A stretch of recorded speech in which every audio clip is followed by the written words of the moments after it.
Hey, what's up, everyone? Got a little bit of a quick video today. I've been playing around with the keyword magic tool on SEMrush, and it's all really about how you can use a tool like this to find really low competition keywords that you can actually rank for with a fairly new site. So, naturally, when you start any new site, if it's not on an expired domain, you're not going to have you've either got little or no authority. Essentially, you've not really got any links. You've probably not got any content or very little content. So Google doesn't really know where to place you, and why should Google trust you? So ultimately, you're faced with, well, do you try to compete with high competition keywords and probably not rank for them, certainly in the short term, and obviously the short term in SEO could be 6 months, or, how do you sort of target those keywords where there's low levels of competition and you also stand a chance of ranking without much authority? So one of the ways that I like to sort of start off with niche research is through the keyword magic tool. So if you go to the link in the video description, you get an extended free trial to SEMrush. So check that out and you can have a mess around with it for 14 days. And then if you don't use it, obviously it's up to you if you want to cancel it, but yeah, like I say, it's an extended trial, so it's worth checking out, for the keyword magic tool alone. So what I tend to do with it is go really, really top level. So let's say I want to start a site on guitars and I already have one, but this is just an example of going really, really broad. And before we get into it as well, this is why I recommend that you sort of go into a niche, at least initially, that because it's going to allow you to tell the differences between types of questions that beginners might actually be asking, or is it, just a bit of an anomaly in the data, so you're not just writing random content that has no chance of ranking, or if it does rank, isn't necessarily going to get much traffic. And we'll jump into how you can sort of analyze that and outline it anyway. But yeah, that's why I say, get to grips with the niche on something that you're at least interested in or have experience and you're willing to learn about. Because unless you have content budget, you're probably going to be writing this content yourself anyway.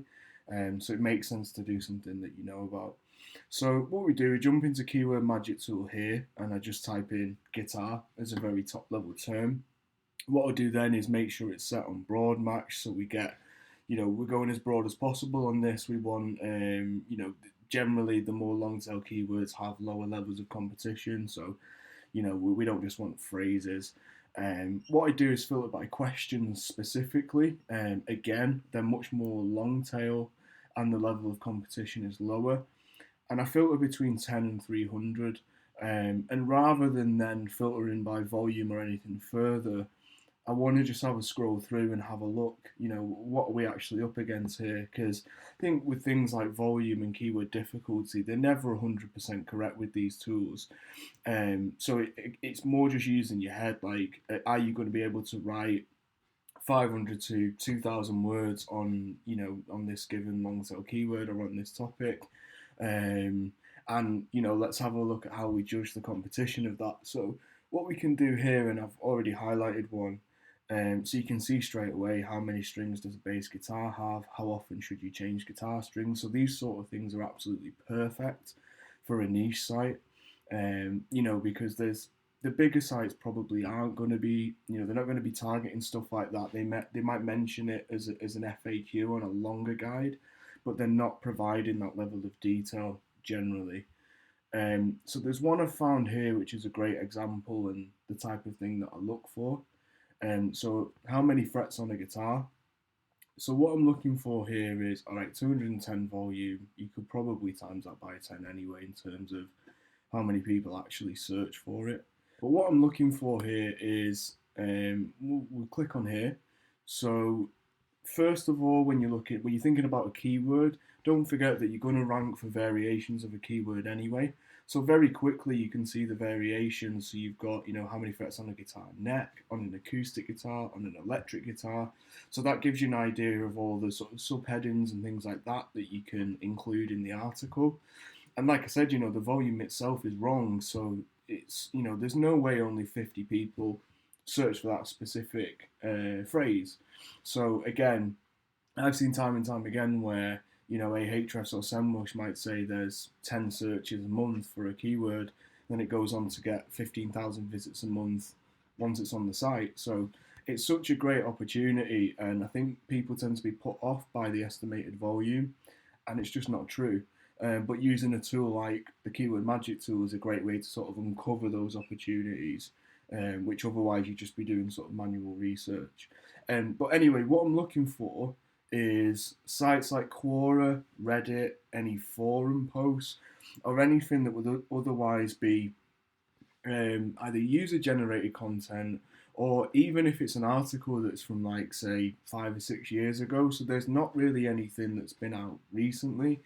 So when you think about things like freshness and, you know, certainly when they're sort of pulling in things like Reddit or any random old forum posts, it's sort of crying out for a site to actually provide that info, because, you know, Google's tried to find one, but they've not actually found one.